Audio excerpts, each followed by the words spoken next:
Be me, 25, grad student, sociology program. I've been told my whole life that men are dangerous, and honestly, my own experiences never gave me a reason to doubt it.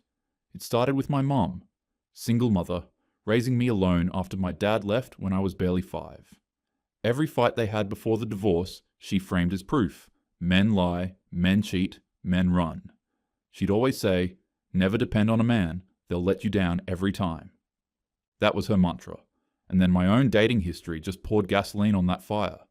My first boyfriend in college cheated on me with some random from his dorm, and I only found out because her underwear got mixed up with my laundry one weekend. Second one was the stereotypical nice guy who blew up at me after 2 months because I wasn't putting out fast enough. Third one ghosted me after 3 months. The pattern was so clear it was basically a punchline. Men were predators or selfish manipulators. They just wore different costumes. So when I got my grad housing assignment email saying I'd be rooming with a man, no. My heart sank. I immediately called housing, told them there had to be a mistake. But no. Housing shortage, too many grad students, gender separation rules don't apply. I begged, even offered to pay extra. They said there was nothing they could do, so I told myself it'd only be temporary. A month or 2 max. I just had to survive it. Keep my door locked, keep my guard up, avoid him at all costs. The first time I met him, I was already in defensive mode. He introduced himself in this calm, low voice. Hey, I'm Ethan. He had this way of talking, straightforward, no forced friendliness, no eye contact that lingered too long. Still, in my head, alarm bells were blaring. I'd read enough horror stories about quiet guys being the most dangerous. Ted Bundy was charming. Jeffrey Dahmer was quiet. I wasn't going to be fooled. I made sure to set boundaries right away. I claimed the bigger cupboard in the kitchen, labeled every grocery item with post-its, not yours, and taped a note on the bathroom mirror. Please respect shared spaces. I wanted him to know I wasn't one of those clueless girls who let men walk all over them. He didn't comment. He just glanced at the note once while brushing his teeth, shrugged, and kept going. That was unsettling. Was it indifference or calculation? Like he was making mental notes for later? That first night, I was paranoid as hell. I double-locked my door, shoved a chair under the handle, and sat in bed listening. Every creak in the hallway made my chest tighten. My brain spun scenarios. What if he tried to come in? What if he drugged my food? What if he just waited until I let my guard down? But morning came. My door was untouched. When I peeked out, Ethan was already gone for class. The kitchen was spotless. His shoes were lined up neatly by the door. Trash had been taken out.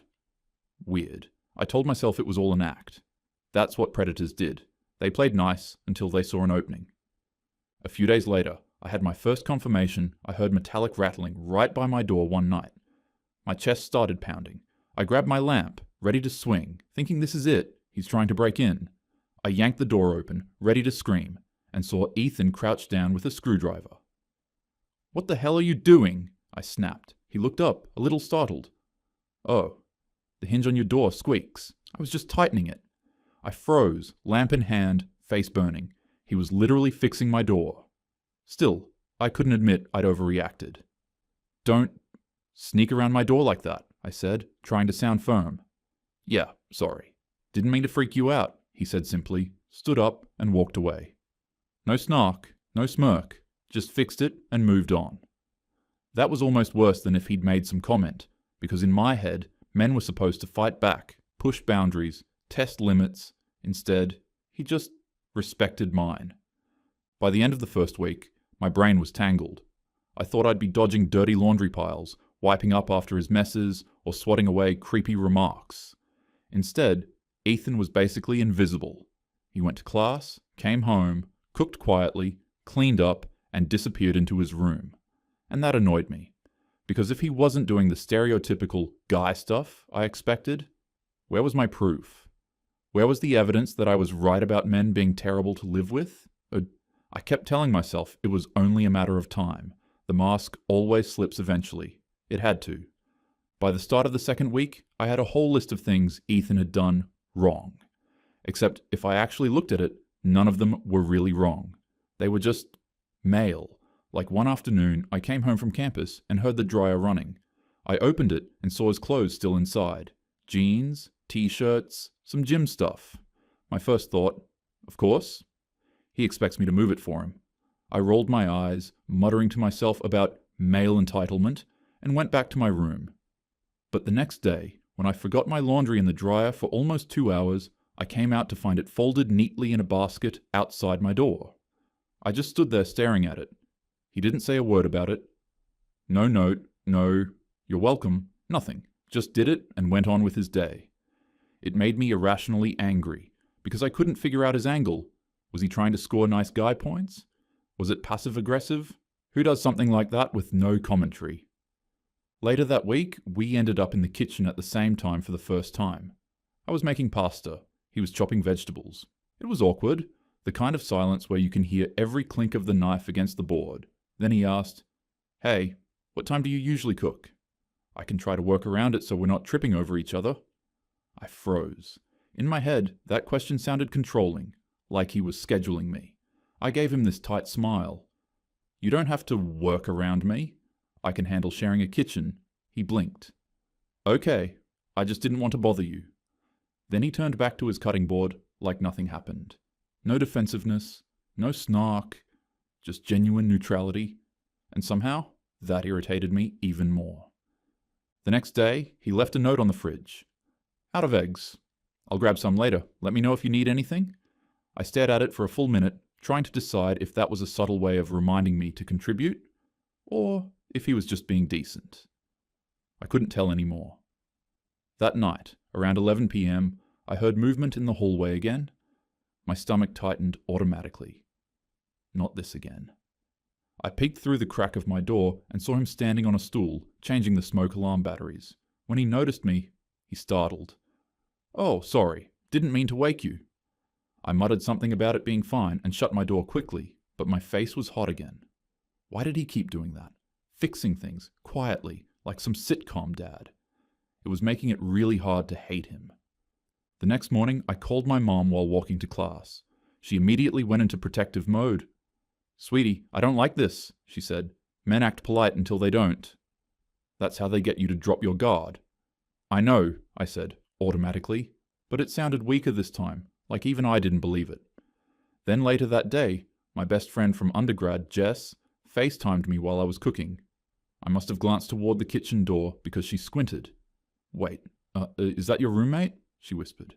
"Yeah. He's making dinner or whatever." She leaned closer to the camera. "Girl, he's totally pretending." They all do that. It's like manipulation foreplay. Be careful, I laughed it off, but it didn't sit right. He wasn't even listening to us. He had headphones in, humming quietly while stirring something in a pan. It didn't look manipulative. It looked boring, normal. Later that night, I found myself replaying those tiny moments in my head. The laundry, the fridge note, the way he never raised his voice. He hadn't even looked at me longer than a few seconds. And that unsettled me for reasons I couldn't explain. I caught myself wondering what his story was. What kind of guy just lives that neatly, that quietly? Was he hiding something? Or was this actually who he was? I didn't like that thought, because if it was, then maybe the problem wasn't him. Maybe it was the way I was seeing him. And that was not a thought I was ready to deal with yet. I hadn't gone out with classmates in weeks, but by the third Friday of the semester, everyone was blowing up the group chat about getting drinks after seminar. I didn't want to be the only one missing, so I went. We ended up at a little place near campus that smelled like fryer oil and cheap perfume. The long table was packed with grad students, half my cohort, all of us still buzzing from finishing midterms. I sat between two of my usual friends, Maya and Erin, who both had the kind of energy that fills a room. The first round of drinks came, and with it, the gossip. Someone complained about her roommate leaving moldy dishes, another about a boyfriend who forgot her birthday. The laughter turned sharp. Maya nudged me. "You've got a guy roommate, right? How's that going? He started peeing on the seat yet?" I forced a smile. "Actually, no." "He's fine," Erin snorted. "Fine? You sound surprised?" I shrugged. I expected worse. Honestly, he's quiet, clean, keeps to himself. Across the table, Sam, one of the guys in our program, looked up from his drink. He had that dry, observant expression that always made people nervous. "Wait," he said. "Why does everyone act like a guy being decent is some kind of miracle?" The table went still for half a second. Maya laughed awkwardly. "Because Sam, most of you aren't."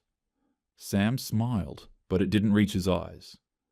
"That's a nice blanket statement." He turned to me. "Do you actually believe that? That men are automatically a problem until proven otherwise?" I hesitated. My instinct was to say yes, the way I always had. But Ethan's face flickered in my head, folding my laundry, fixing that stupid squeaky hinge, quietly cooking while I tried to avoid him. "I just go by patterns," I said finally. "Experience. Patterns can come from who you choose to notice," Sam said. He wasn't being mean. His tone was even, like he was asking me to think instead of argue. "You ever wonder if expecting the worst just makes you see the worst?" Erin rolled her eyes. "Oh, here we go." "Not all men, right?" He shrugged. "No, not all anyone. I'm just saying, maybe it's unfair to act like we're all suspects in the same crime." The air around the table felt tight. Everyone went back to their fries, pretending not to listen. I took a sip of my drink, heart thumping. "I don't think you get it," I said quietly. "You don't know what it's like to walk home at night and wonder if you're safe." "I don't," he said, nodding. "You're right.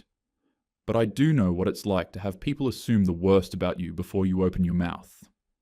That landed harder than I expected.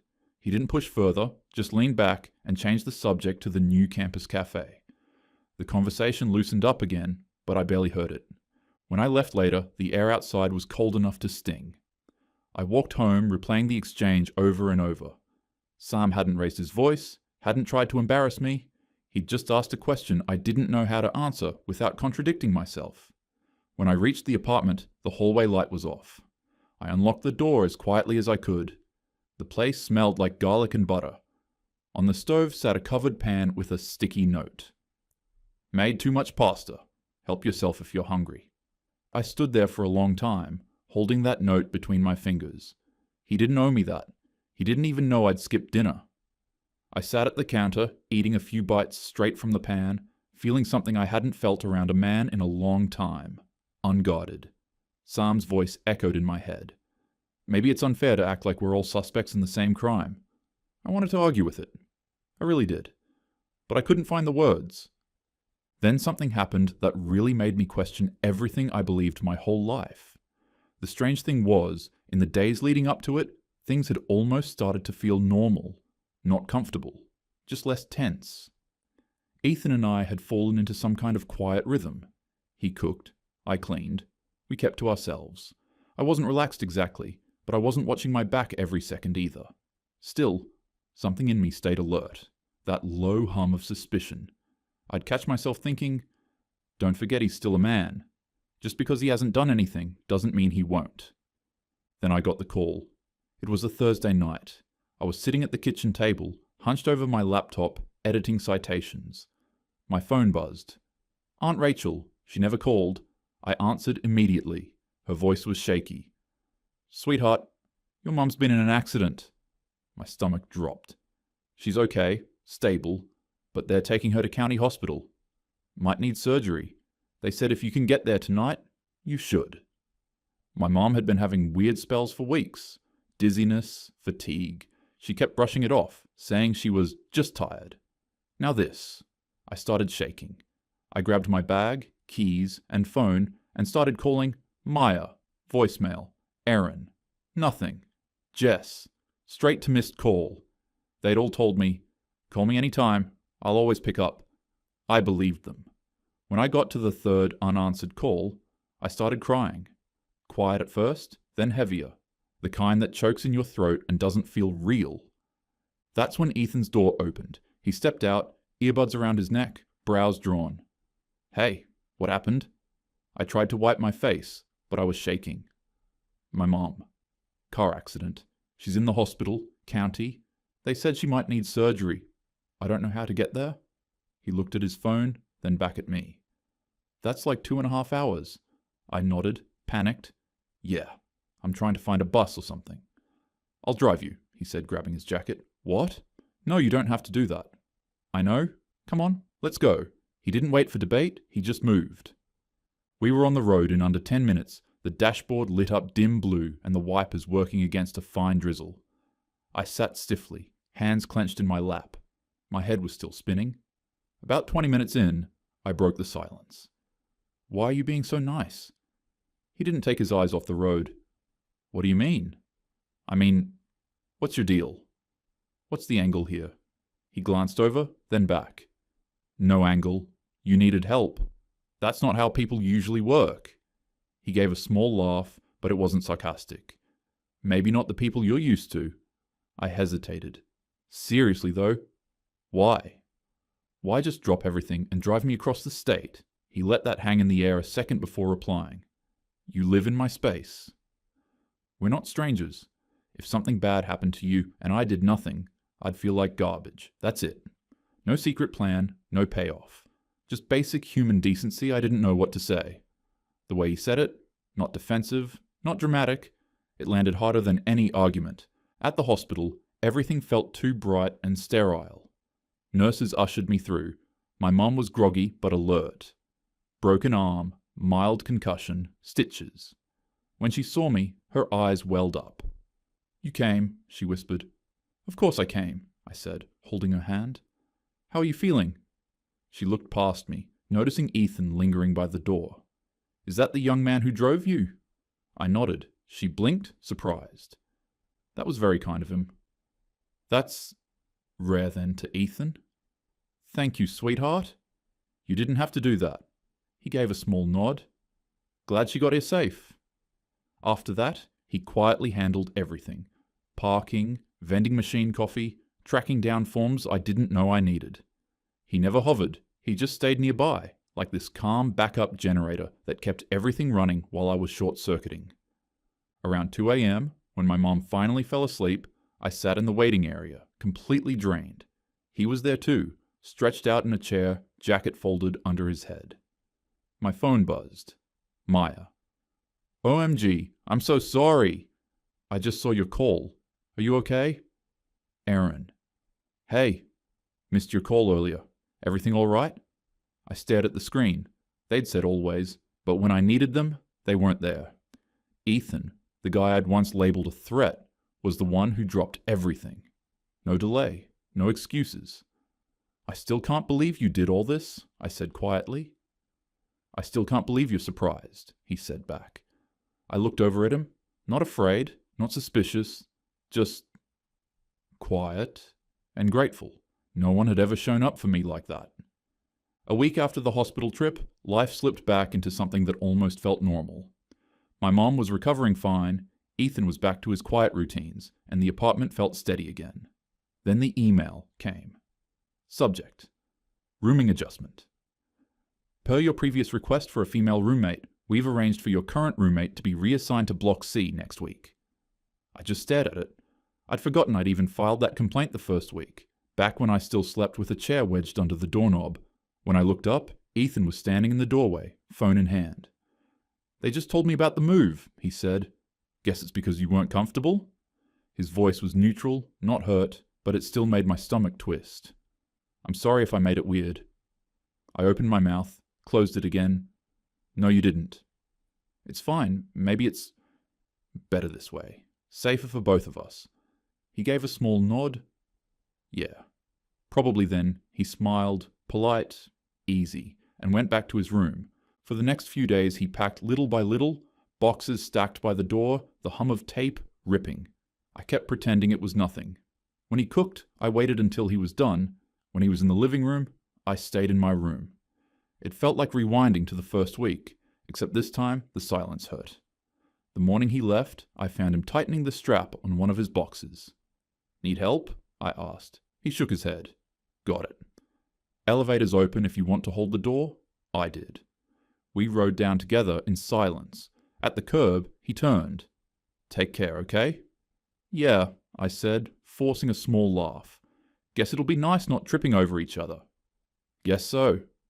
He smiled again, the same quiet one from day one. Then he lifted the box, and he was gone. The apartment felt wrong the moment the door shut. Too big, too still. His shoes weren't by the door anymore. His mug wasn't on the counter. I stood in the bathroom and saw the note I'd taped up weeks ago. Please respect shared spaces. For some reason, it looked childish now. I peeled it off, crumpled it, and tossed it in the trash. Back in the kitchen, I opened my phone and typed, "Me. Thanks again. For everything." A few minutes later, the screen lit up. Ethan. Anytime. Good luck this semester. That was it. Simple. I set the phone down and told myself it didn't matter. He'd just been a roommate, and housing had finally done what I'd asked for. It was supposed to feel like relief. But the place was too quiet. His side of the counter looked wrong, the shelf too bare. I told myself it was fine, safer this way. At least, that's what I kept trying to believe.